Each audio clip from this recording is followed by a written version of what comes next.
Work smarter not harder এই কথাটা তো আমরা সবাই জানি, কিন্তু কিভাবে? আজকের এই বিশ্লেষণে আমরা ঠিক এটাই দেখব। মানে এই যে এত এত এআই টুলস আসছে, তার মধ্যে থেকে নিজের কাজের জন্য সেরা সিস্টেমটা কিভাবে বানানো যায়। আচ্ছা, কখনো কি এমন মনে হয়েছে যে সারা দিন প্রচণ্ড ব্যস্ত, কিন্তু দিন শেষে মনে হচ্ছে আসল কাজটাই করা হলো না? আসলে বেশিরভাগ প্রফেশনালদের এটাই অবস্থা। ছোট ছোট একই ধরনের কাজে মনোযোগ আর শক্তি দুটোই যেন শেষ হয়ে যায়।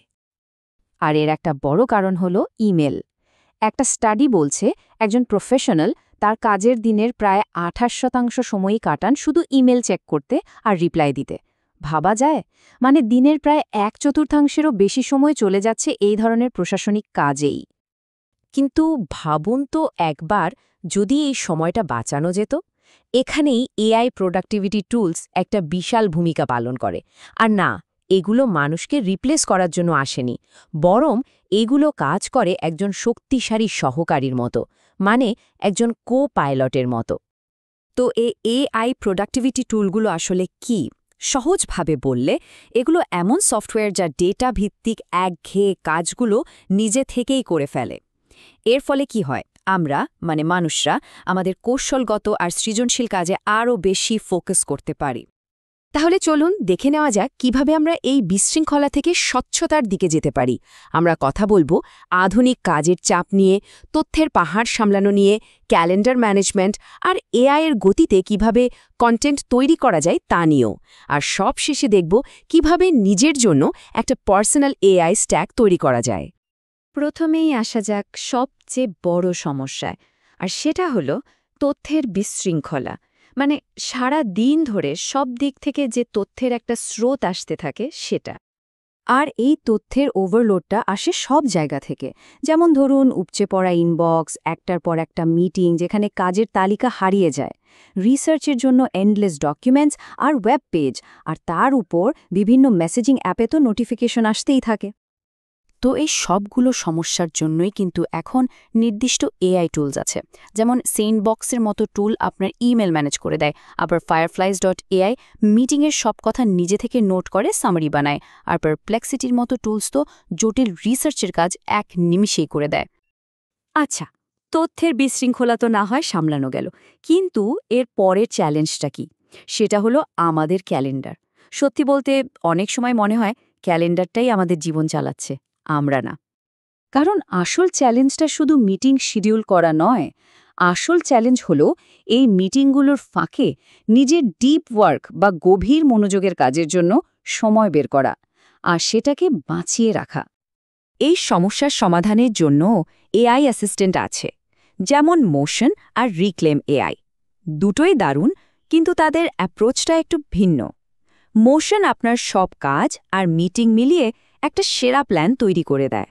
অন্যদিকে রিক্লেম এআই কাজ আর ব্যক্তিগত জীবনের মধ্যে একটা ব্যালেন্স রেখে আপনার জন্য সেরা সময়টা খুঁজে বের করে। তথ্য আর সময় দুটোই যখন নিয়ন্ত্রণে, তখন আমরা তৃতীয় বড় সমস্যাটা নিয়ে ভাবতে পারি। আর সেটা হলো কন্টেন্ট তৈরি করার সময় যে ব্ল্যাঙ্ক পেজ বা সাদা পাতার ভয়টা কাজ করে সেটা। রাইভেলফ্লো এআই এর সিদ্রা কন্ড্রন একটা দারুণ কথা বলেছেন। তিনি বলেন, এআই রাইটিং অ্যাসিস্ট্যান্টগুলো কিন্তু লেখকদের রিপ্লেস করার জন্য নয়, বরং এগুলো হলো শক্তিশালী কো-পাইলট। এগুলো আমাদের সময় আর মানসিক শক্তি বাঁচায়, যাতে আমরা আরও বড় আর ক্রিয়েটিভ কাজ নিয়ে ভাবতে পারি। এই পুরো প্রসেসটা আসলে একটা পার্টনারশিপের মতো। প্রথমে আমরা এআইকে একটা পরিষ্কার প্রম্পট দিই, এরপর এআই সেকেন্ডের মধ্যে একটা খসড়া বা আউটলাইন তৈরি করে ফেলে। তারপর আসে আমাদের কাজ, সেটাকে নিজের মতো করে পরিমার্জন করা, তথ্য যাচাই করা, আর ফাইনালি সেটা পাবলিশ করা। দেখুন, এখানে কঠিন কাজটা এআই করছে আর ক্রিয়েটিভ টাচটা দিচ্ছে মানুষ। আর এখন তো এআই প্রায় সব ধরনের কন্টেন্ট তৈরিতেই সাহায্য করতে পারে। যেমন জ্যাসপার দিয়ে ব্লগ পোস্ট বা মার্কেটিং কপি লেখা যায়, গ্যামা দিয়ে দারুণ সব প্রেজেন্টেশন বানানো যায়, এমনকি সিনথিসিয়া ব্যবহার করে শুধু স্ক্রিপ্ট থেকে প্রফেশনাল ভিডিও তৈরি করা সম্ভব। তো আমরা বেশ কিছু সমস্যার সমাধান দেখলাম। এখন ফাইনাল স্টেপ, আর সেটা হলো এই সব টুলস মিলিয়ে নিজের জন্য একটা পার্সোনাল সিস্টেম তৈরি করা, যেটা আপনার কাজের ধরনের সাথে একদম খাপ খেয়ে যাবে। আসল ব্যাপারটা কিন্তু একটা টুল ব্যবহার করা নয়, আসল শক্তিটা হলো একটা ব্যক্তিগত এআই স্ট্যাক তৈরি করা, মানে এমন একটা সিস্টেম যেখানে বিভিন্ন টুল একসাথে মিলেমিশে কাজ করবে। এই আইডিয়াটা আবারও জোর দিয়ে বলা যায়, এই টুলগুলো আমাদের ক্ষমতাকে বাড়িয়ে দেয়। এরা ডেটা ভিত্তিক কাজগুলো সামলায়, আর আমরা ফোকাস করি স্ট্র্যাটেজি আর লিডারশিপের মতো গুরুত্বপূর্ণ বিষয়গুলোতে। এখন প্রশ্ন হল, নিজের জন্য সঠিক টুল বাছবেন কিভাবে? এখানে কয়েকটা বিষয় মাথায় রাখা যেতে পারে। সবচেয়ে জরুরি হল, টুলের মূল ফিচারগুলো আপনার সমস্যার সমাধান করছে কিনা। এরপর দেখতে হবে এটা ব্যবহার করা কতটা সহজ আর রিভিউ কেমন। সবশেষে আসে দামের ব্যাপারটা। আর এই যে বিভিন্ন টুলস নিয়ে একটা স্ট্যাক বানানোর কথা বললাম, সেগুলোকে একসাথে জুড়ে রাখার আঠাটা কি? সেটা হলো অটোমেশন। অটোমেশনের মাধ্যমে এই টুলগুলো একে অপরের সাথে কথা বলতে পারে আর নিজে থেকেই অনেক কাজ করে ফেলতে পারে। তাহলে ভাবুন তো একবার, ভবিষ্যৎটা কেমন হতে পারে?